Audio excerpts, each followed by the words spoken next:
Hello. Welcome to Ghost Town Poetry Open Mic for December 2014. There's something that I wanted to do for you last month on our 10th anniversary, and I don't remember what happened, how I changed my mind, but I'm going to do it tonight. I always start with a poem by somebody else, so this is a little bit of Allen Ginsberg. He's the reason that I'm here, basically. Some people think so. I'll tell you a funny story about that later. Holy, holy, holy, holy, holy, holy, holy, holy, holy, holy, holy, holy. The world is holy, the soul is holy, the skin is holy, the nose is holy, the tongue and cock and hand and asshole holy. Everything is holy. Everybody's holy. Everywhere is holy. Every day is an eternity. Every man's an angel. The bum's as holy as the seraphim. The madman is holy as you, my soul, are holy. The typewriter is holy. The poem is holy. The voice is holy. The hearers are holy. The ecstasy is holy. Holy Mel, Holy M, Holy Steve, Holy Don. I'm not going to say all of your names. Holy Tiffany, Holy Mike G, Holy Peter, Holy Alan, Holy Solomon, Holy Lucian, Holy Kerouac, Holy Hunky, Holy Burroughs, Holy Cassidy, Holy the unknown buggered and suffering beggars, Holy the hideous human angels, Holy my mother in the insane asylum, Holy the cocks of the grandfathers of Kansas, Holy the groaning saxophone, Holy the bop apocalypse, Holy the jazz bands, marijuana hipsters, peace peyote pipes and drums.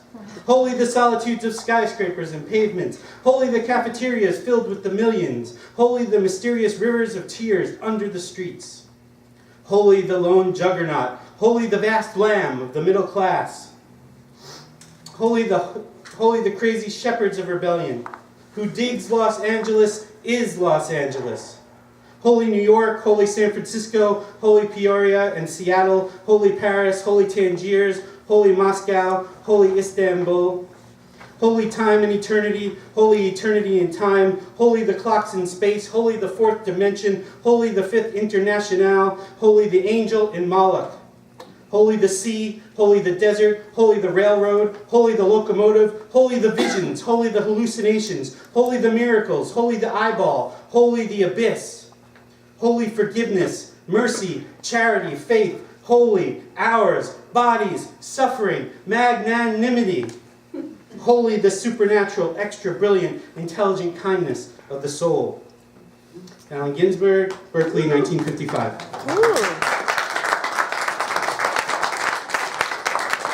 Holy the cocks of the grandfathers of Kansas is one of my favorite lines of all time. And the story, Lori, I can tell it quickly, so I'll tell it, is that I have a picture of me standing next to Alan in Boulder, Colorado. It's like from 1994 when I first went out there, and when I had it on the wall, and when Angelo was little, he asked if it was, like a member of the family, like an uncle or something like that. He's very small, but he gets it now. So that was your great Uncle Alan. Yeah. And I used to work in a head shop in New York for about 7 or 8 years, and people would make jokes about Jerry Garcia all the time. So if they said anything about Jerry, I would say, yeah, I'm one of his illegitimate children, and I still haven't received my money. Okay, so next we're going to have, and to start off the open mic, we're going to have our videographer, Tiffany Berba-Schramm, and thank her for documenting this.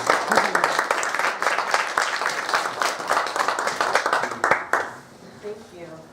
I have a few short poems.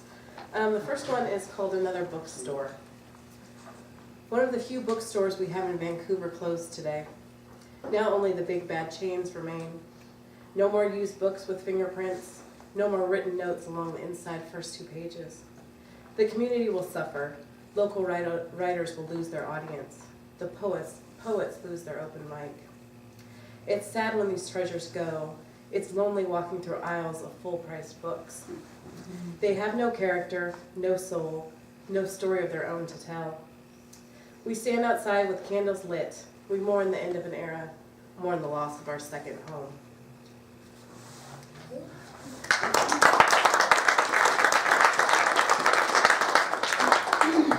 next one's called I Waited. I waited minute by minute as 60 turned into an hour. I sat as morning spun into afternoon and dusk was swallowed by night. I saw the fall come, watched it 3 times. The leaves changed, they fell and winter frosted the tips of the branches. I prepared the pool for summer just twice. I waited to shoot jump shots underneath the summer's heat. I looked at the barbecue, still dirty with the remains of our last summer together. I thought about cooking for friends, but in the end it just felt strange. I planted the seeds of the sunflower, watched them grow and change. I did not plant the salsa garden. I knew the vegetables wouldn't taste the same. I blew out candles 40, 41, and 42, spent them in the arches of Utah, the museums of New York.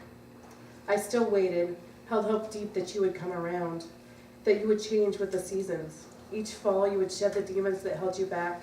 Each winter the deadness would fall to the ground with the freezing rain. Each spring I waited for you to blossom, come into your own. I waited for you longer than anyone should. I still wait for you now. I still wait as I watch you pack, sell the things you do not need. I think about what memories you're taking with you, so you won't forget me. My heart will always wait, count the seconds, the hours, and the seasons. Each summer fill the pool, plant the sunflower seeds. The years will pass 43, 44, and 45. I told you I would love you forever. My love has no concept of time.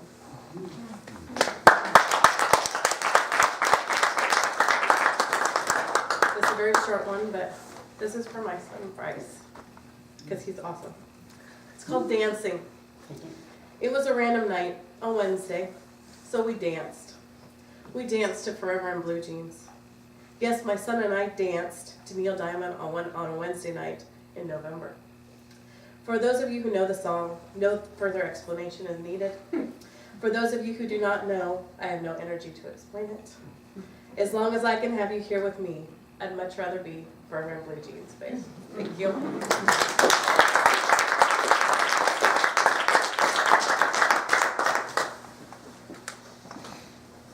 And I meant to mention that we want to say thank you to Joyce Colson for the big goodies that are back there at the table. Feel free to get some anytime. And next we're going to hear from Robin. Come on up, Robin.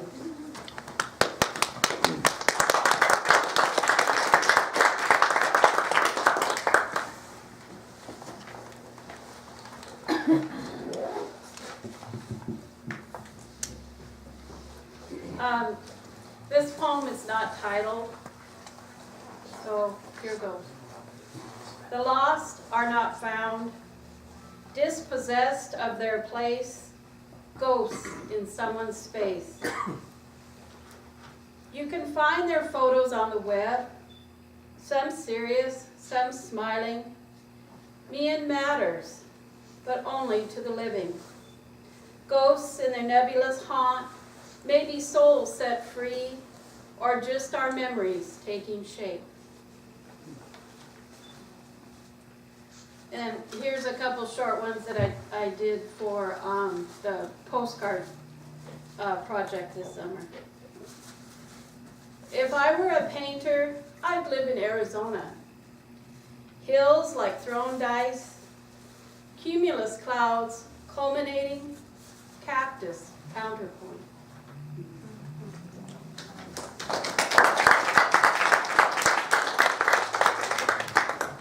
And then I think I spend too much time in taverns playing pool.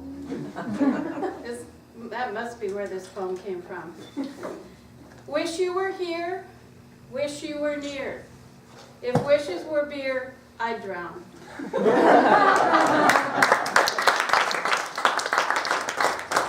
And one more short one. Empty hanger in heart's closet, remembered shape and feel. Only air fills void, echoing with yesterday's voices. Time heals, but this wound needs loved ones' kisses.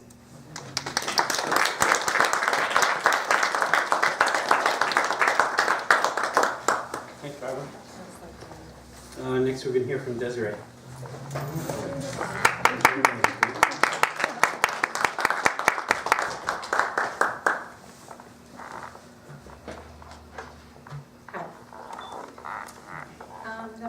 is only in the night. I always get nervous when I get up here, so I just need to take a breath. My feet tucked under my body, hidden by purple folds of the lava, bought at yesterday's market while I waited for you to come back. From John's, from Pulu's, from every place that wasn't next to me. I sit, legs curled on the rented bed untouched, even though I checked in last week. My hands anxious tug on strings, my eyes fixed on the yellow door, my ears listen for the tap. Your signal, that you left your mates to collect your naughty American from room 5. Springs creak, bed dips, purple cotton loosens around my waist. I jump off the bed and grab my key. You stand in the hall with a smile that pulls, and that Greek gaze that makes the Tongan night sky seem dull. You pull shut my door and open yours. We move the mattress to the floor, mosquito coil burns. You undress me, taking me in with just your hands. I try to cry out, try to whisper in a hoarse, Harlow voice. You can't have me only in the night. My lips move, and the sound is lost in you.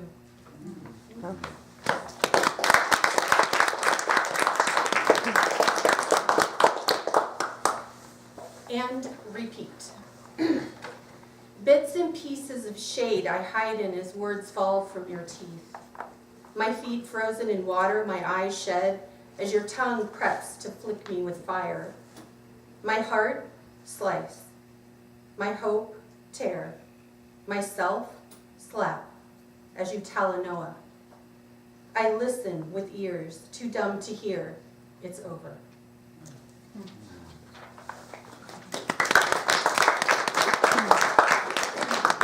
And the last one, Maggie's love. He took her there, under the banyan tree, around the back fence, trampling gardens as they went.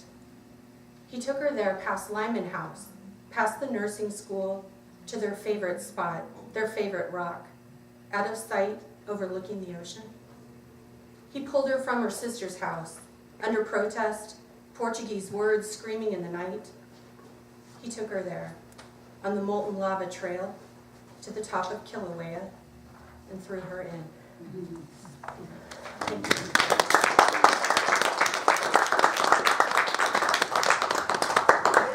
Please take a look at Edie.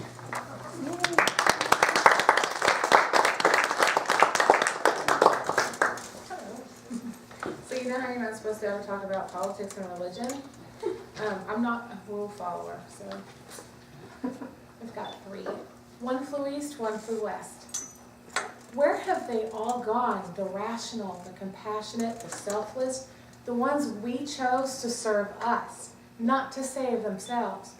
Our hallowed halls are not yet completely devoid. The good ones still walk there. It is up to us to find their breath in the fog.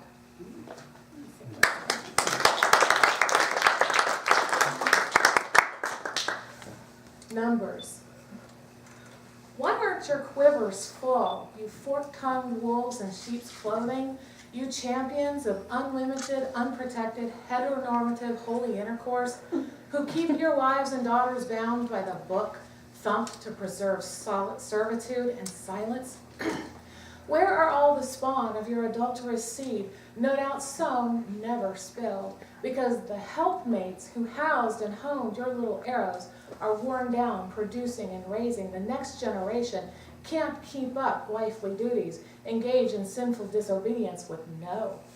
If there is no latex, no pills, no coils, no plan B, only plan conceive, why are your ivory towers not overrun by miracles, bred for higher purpose, soldiers for the army of a non-existent war? And why do you insist that the rest of us bear the slings and arrows of a standard you are unwilling to keep?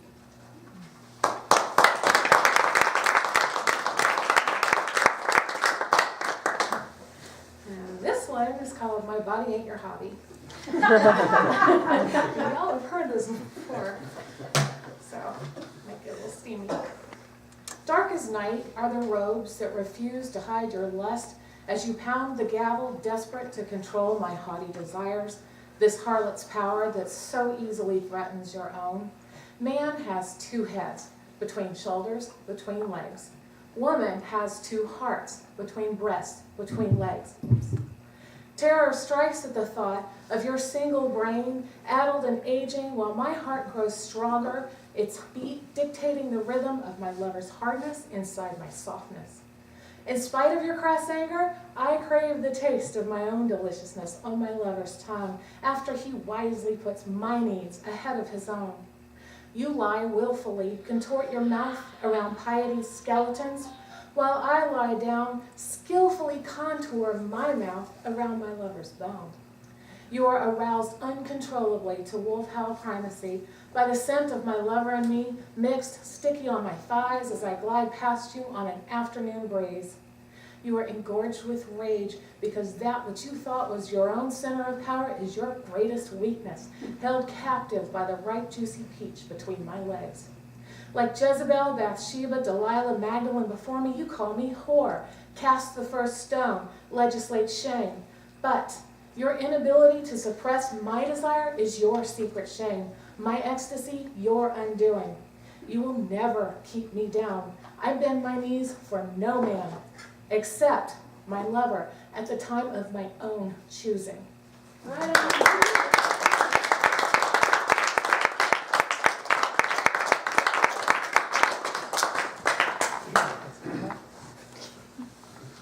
We're all ages and uncensored here. Goes down Country Open Mic. Also very pro-peach. Public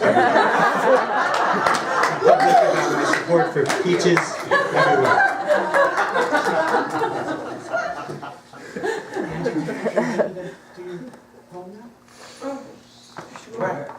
We're going to hear from Angie Lindquist. Say hello to her.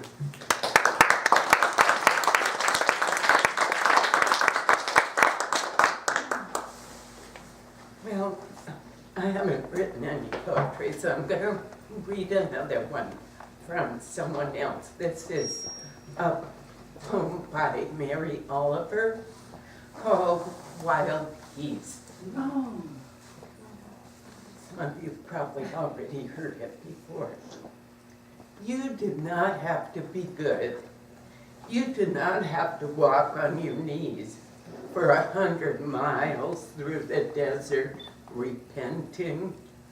You only have to let the soft animal of your body love what it loves.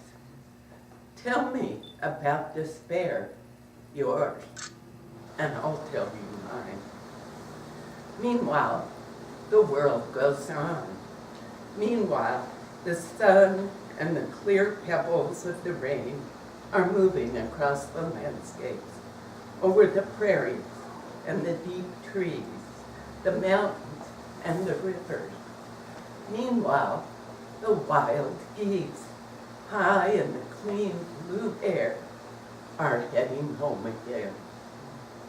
Whoever you are, no matter how lonely, the world offers itself to your imagination, calls to you like the wild geese, harsh and exciting, over and over announcing your place in the family of things.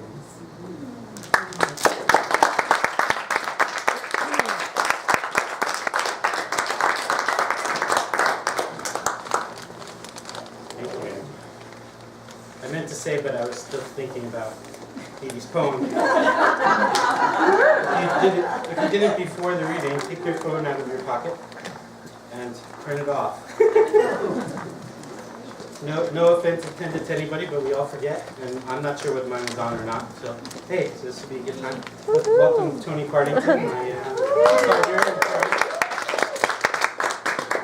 And next we're going to hear from our old friend, Rhonda Grace. Yay.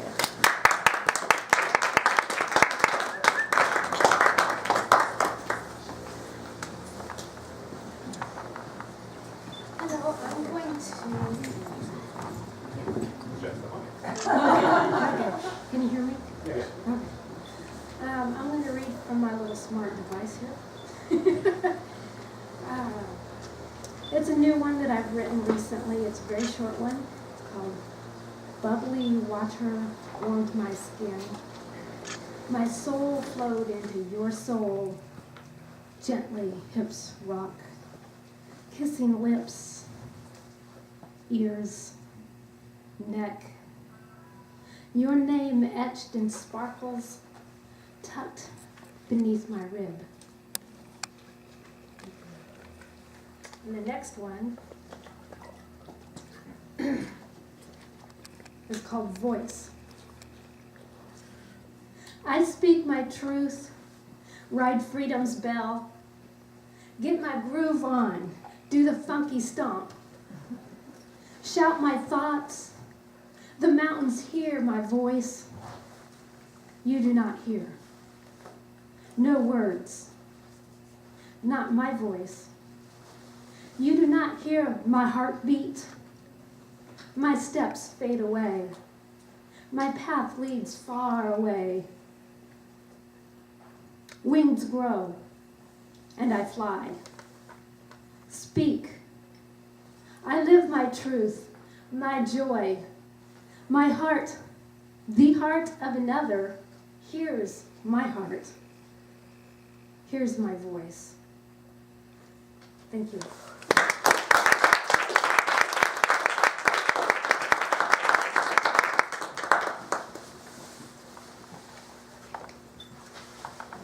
Thank you. Now we're going to hear from Jan Heiss. And welcome back, Jan.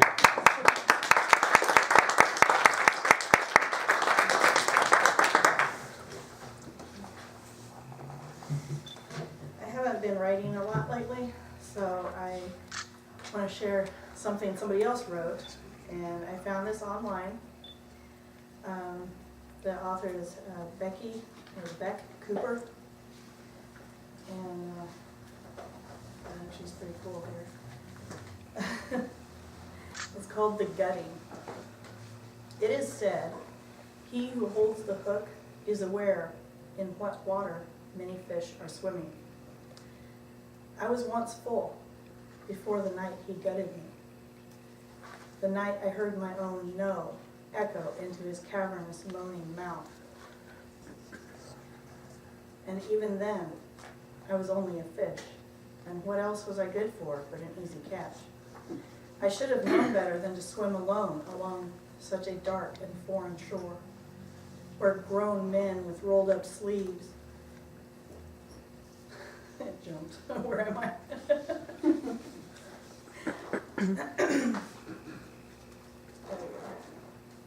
Okay, where grown men with rolled up sleeves reach beneath the surface, groping the river for something alive, something to turn into meat. He did not look like a fisherman. His clothing was not soaked up in the blood of a prey, nor did he smell of the sea.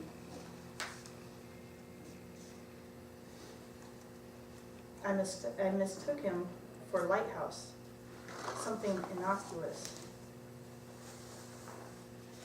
He must have slipped the hook down my throat as he brushed my hair behind my ear, bought my second gin and tonic. I'm going to do Rhonda's thing, scrolling down here. It is customary to keep fish wet until you scale them. I was so taken by the act of being chosen, I didn't notice the pierce. Blood dripped behind my tongue, and this is my story. I let a man spread open my abdomen, reach inside, bypass my refusal, remove parts of me, and scoop them into his bucket. The thing about being raped, I need you to understand, is it doesn't always happen on concrete. Sometimes the gutting happens inside of a bedroom.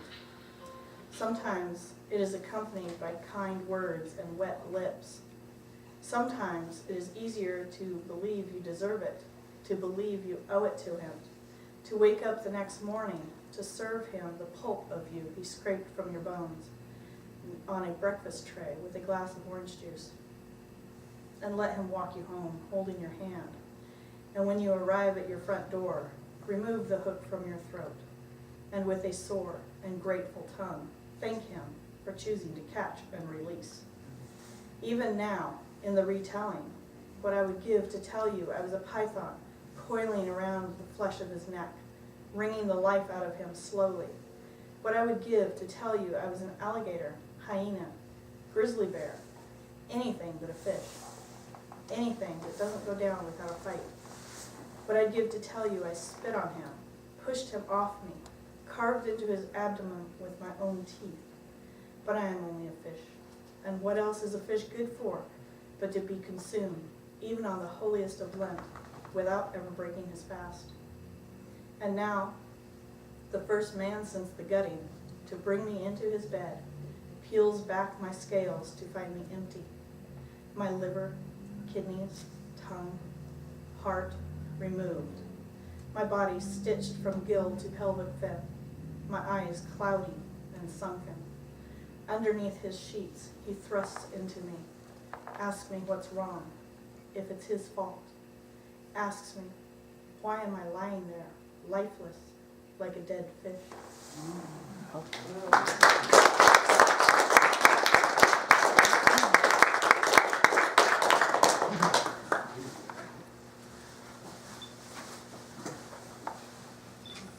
There are other open mics here in Vancouver, which makes me very happy, and I would love to see even more. I'm a real big tent kind of person, and that's how you have a scene, is to have many. And one of the ones that's really fun and is now, and I guess its third version, is the open mic at Paper Tiger Coffee. That happens on the third Wednesday of the month, 1 week after we do this one. Next week, my son Angelo, some of you have seen here and some of you have seen grow up here, is going to be the featured reader, and he's very excited. So if you want to come down and check that out, I'm sure he'd love to see you. And the host of that fun reading is Joyce Colson, and she's going to be our next reader on Open Mic tonight.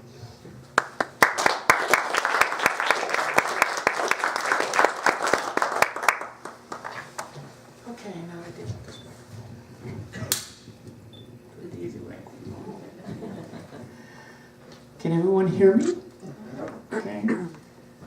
Tonight I'm going to read 3 poems, and they're all humor-based. And the first one is a mild humor-based one. And the second 2 are testing the ghost town poetry censorship idea.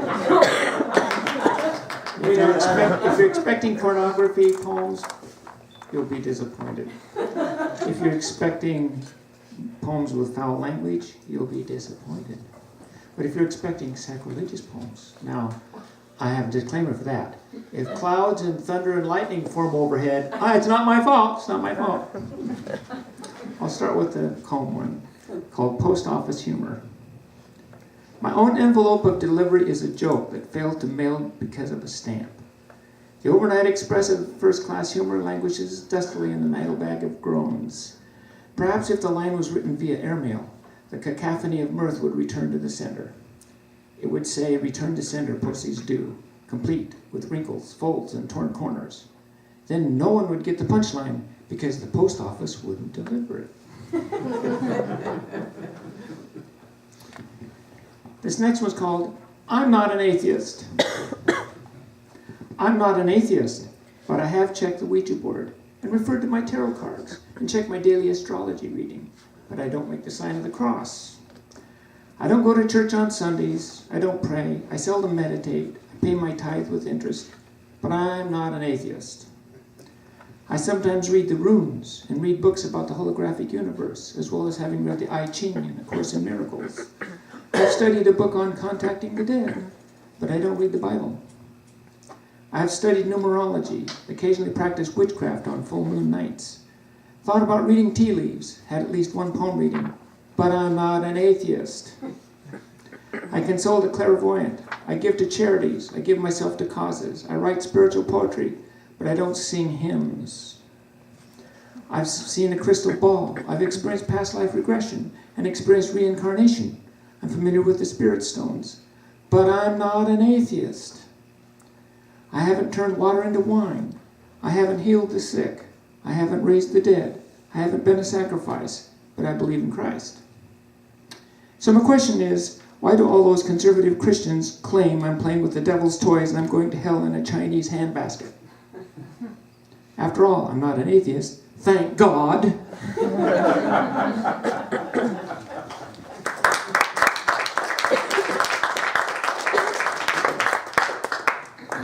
And this last one is called 3 Hail Marys. More uncensored poetry. He wasn't white, but Obama's halfway there, although they both had vehement critics. He wasn't Houdini, but he raised the dead. He wasn't an alcoholic, but he did change water into wine. He wasn't born in December, but his followers are just as cold. However, he was homeless, he was unemployed, he practiced medicine without a license, and he forgave us all, which was his biggest mistake. So let's give 3 Hail Marys to the greatest sacrifice in human history, who was born from a virgin mother and is still laughing at us behind our backs. In a good way, of course. After all, he was Jesus Christ. No one else was willing to take the job. We're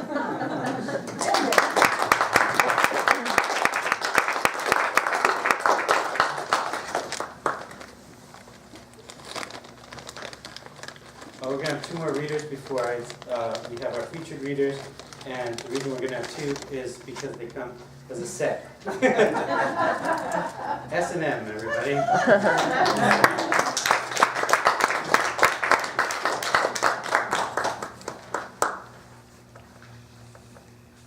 This is fun. Be gentle. Yes, and M only works if I go first. That's better. Okay. Okay, as the bookstores of the world face extinction, sorry, this is a poem that has a bunch of animals in it which are all extinct. It's called Left Off the Ark. In my heaven, the Spanish wolf doesn't pee on the beach. David and Delilah are known only for kissing in the back pew, and explosions are theoretically impossible. In my heaven, the moons of Saturn are pebbles in the Kangaroo Island emu's game of hopscotch, and the lottery identifies the next president.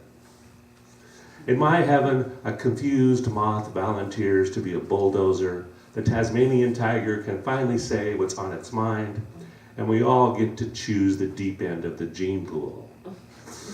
In my heaven, archangels have all the babies and none of the sex. Orphans are stars on reality TV, and the sea mink plays hide and seek and win.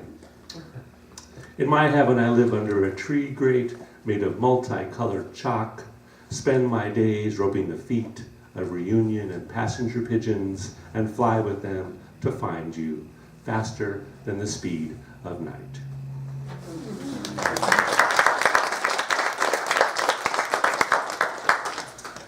And a piece for my grandmother. A day off for Charlotte. Along the drift of beach, she created virgin prints in wet sand, her shoes tied together in a necklace smile. Charlotte is buried on Nob Hill, another Hamlet cemetery on another Hamlet hill above the river and her garden, the nighthawks and mosquitoes. Even though I'm staring at the headstone, Charlotte isn't here. Her home-sewn dresses, her cold-floored kitchen, her mason jars with scrawled labels of torn masking tape aren't here. Here is my grandfather's grave, his wife's grave.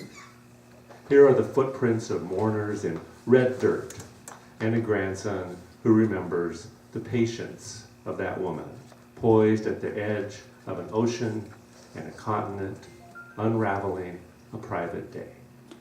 Thanks.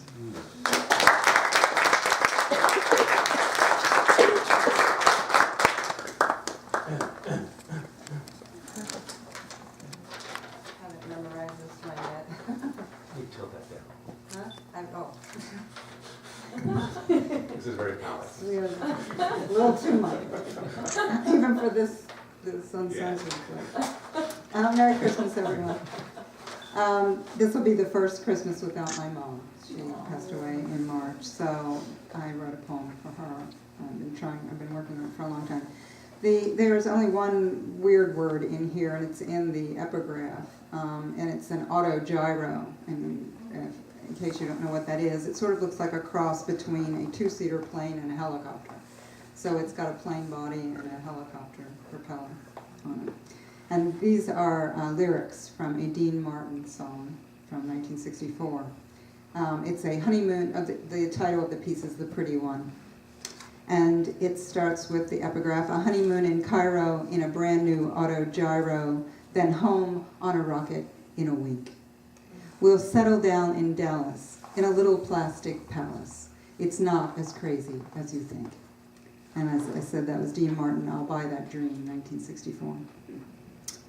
The hospice nurse, who for 6 months has fed my mother, bathed my mother, toileted my mother, hands me a bent brass frame and asks, "Is this your mother?" An old Polaroid of 3 sisters crooning Rat Pack tunes at a backyard barbecue. She's the sex kitten in the middle of her Bardo blonde phase. Tight white capris, hugging come-hither legs, long enough, my father said, to unnerve a man all the way to Cairo, then reconstitute him when he got there. Her nose fixed years before anyone knew what plastic surgery meant. She often wondered aloud how it became admirable to fix your dented Pontiac, but not the upper arm flab that waddles in the wind. To refinish your furniture, but not your face. She liked to say, save something for the sequel, meaning people will start calling you names that are not your name. And you must suffer to be beautiful, meaning chipped fingernails look like you have dirty underwear. She also used to say, if I get that way, put a pillow over my face, meaning put a damn pillow over my face, for Christ's sake. She speaks rarely now, and when she does, her sentences turn themselves out of the tumbler of her mouth, muddled as the old fashions my father used to make. The spine that once defined her has left her head resting in her lap, as though it were something to be carried, like a favorite Kelly handbag. And her sunless hair, obviously combed by an aide, who must believe every dying woman here should look like Mo from the Three Stooges. My dead father would cry himself to sleep every night for 2 weeks to see her stranded so many flights from Cairo that someone would have to ask. I buy her dry clean only sweaters her young nurses want to borrow. I paint her nails, Revlon's cherries in the snow. Thank you.